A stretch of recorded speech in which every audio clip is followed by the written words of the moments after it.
punter to get the first one. I guess how vindicating is probably not the right word, but just how cathartic and nice was it to see the offense have that kind of performance after some struggles over the last couple weeks? I mean, honestly, it felt great. Just the execution of it. The best part's just to experience that with our guys. And, you're close with those guys that you go through, all the different struggles and the good times with. But to have a game and to see those guys competing and playing complimentary football and executing and making plays, just to experience that with our players and watch them play as free as they did was really neat. I think it was after the Vanderbilt game. I asked about execution, but was this Tennessee game, was that the best you all have executed start to finish at any point? And have you seen a team you've been a part of that's just peeled off so many touchdown drives like that?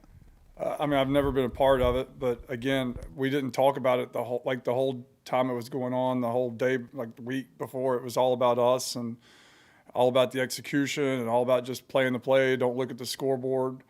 Our guys weren't talking about it on the sideline when it was happening. They didn't freak out when we didn't score the one time. It was just, it was a process game, and it was cool that our kids were mature enough and our coaches were mature enough just to keep saying what's next and snapping the football and trying to make plays. So, again, just it's all our players. For them to go out there and execute and to do that on that level was unbelievable. Marcus, I guess you probably don't think about it in the game when it's happening, but when you look back, at what point was it like, all right, this thing's clicking, we're on a roll? Like, when did it really hit that they just frankly couldn't stop you guys? I don't know if it ever did. The whole time you're not scared, but you're always thinking, especially playing a team like that. You're like, holy, we're only up 21. They're getting ready to get the ball back. There's 4 minutes. They can score, so fast. So you never relax. And really, like, at no time did it even hit me that we were scoring at the rate that we were. It wasn't ever like, hey, did you? I never hit my brain until we got in the locker room, and I was like, no way. And it was. So, again, it was just a process game, and I was just proud to watch our coaches coach and players play. Marcus, the night Spencer had, was the best he's had anywhere in his career. Just what was different for him in that game compared to what we've seen from him in the past several? I think he was just, freed up, just challenged him. Again, we say it every week. He grinds at this game, and he knows that he needs to improve like we all do, and he works at it every single day. And so, the layers and layers and layers and layers. With every failure, if you don't fix it, if you do it in vain, then you're wasting an opportunity. You see him come back every week, and he grinds that out, whatever the issue is, and he gets it fixed. And I think it's just layer after layer of development. And he was able to free himself up, and he was in the zone, and he played his ass off. He was locked in. You could tell 2 or 3 days before the game, just the conversations and the football conversations that we were having. You could tell that he was ready to roll. Sat in preparing for Tennessee, did you guys scale anything back? Shut some things down, slow it down, take out packages or what have you? We tried to mainstream it as much as we could. I guess the trendy word everybody wants to say, simplify. I don't really know what that means, but we got some plays together that we thought our guys could execute, and we repped them all week at practice, and then went out in the game, and that's what they did. And is it as simple as taking that same playbook and taking it to Clemson, or is it, the defense is completely different, so you got to prepare for that? I think it's the same mindset of just Coach Beamer said it best out there at practice. Like, it's not going to be the team that wants it the most or hates each other the most or that goes out there and has fancy plays. It's going to be the team that plays the best. So I think it's just getting some plays that our guys can go out there and execute no matter what's going on, and taking care of the football and not having any missed assignments. Those are the plays that we'll take with us and go out and try to execute during the game. When you have a game like that on offense where you scored almost every single time, literally, what do you try to improve on as an offensive coordinator? What do you look back on to try to actually maybe take another step going into this week? Is there even anything? There's, a tremendous amount. That was a great game, but as soon as the game's over, I could tell you 1,000 things that I should have done different. I could tell you 1,000 things our players could have possibly done a little bit different. Again, you score those touchdowns. We're not going to complain about that, but you're never going to be satisfied. You're always going to be grinding. You're always going to be trying to, fix issues and become a better version of what you were the last time you were out there. Seth, what was it like to have the field stormed? What did you do during it? Well, my wife grabbed my hand, and then I said, where's Harper? And she said she was right behind me. And so I couldn't relax. I mean, people probably thought I was losing my mind because I was locked in trying to find my daughter out there. And thank God Miss Beamer, saw her and grabbed her and got her into the locker room. So that was a little nerve-wracking. I really couldn't enjoy the whole mob scene. I was sitting there like, where in the heck is my daughter? I couldn't see. It was scary, but thank goodness that Emily found her and everything was good. But I've never been a part of anything like that. It's very overwhelming, and you see it on TV all the time. So it's really cool to be, with your family and your players and guys just to experience moments like that. And I guess the fan base is obviously thrilled with this performance, but a lot of people are like, well, why not sooner? What changed? So I guess how do you kind of describe or kind of put your finger on the fact that you guys did that? Why can't we just why not that? Why can't you just come here and be perfect? Yeah. Why can't we just come here as a coaching staff and win every game? I don't know. I mean, I think we have to work and we have to practice, and it takes time, and nobody wants to hear that.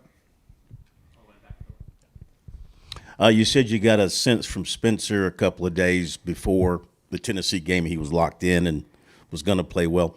What kind of sense are you getting from him so far this week? I don't want to. You're going to make me jinx people. I don't want to do that. But like yesterday, he had a great day. I think he probably threw around 60 to 65 balls, and I think one ball hit the ground. It was a drop. Today he's out there. Maybe not as high a completion percentage, but I mean, he's just so locked in. It's fun to watch him because he's getting more comfortable being a football guy, being within this offense. He knows answers to this offense now. He knows issues and how to fix them. And, it's a product of a lot of hard work that he has done himself, not non-required hours that he spent learning and developing his skill set and developing his brain and his football IQ. So it's fun to watch him out there. Obviously, Clemson has a lot of the same personnel back from last year. What's just sort of your impression of seeing them on tape so far? Their front four or five, or I mean, you can't really say front four, but their defensive line in general, depth and everything is just really, really, really super talented.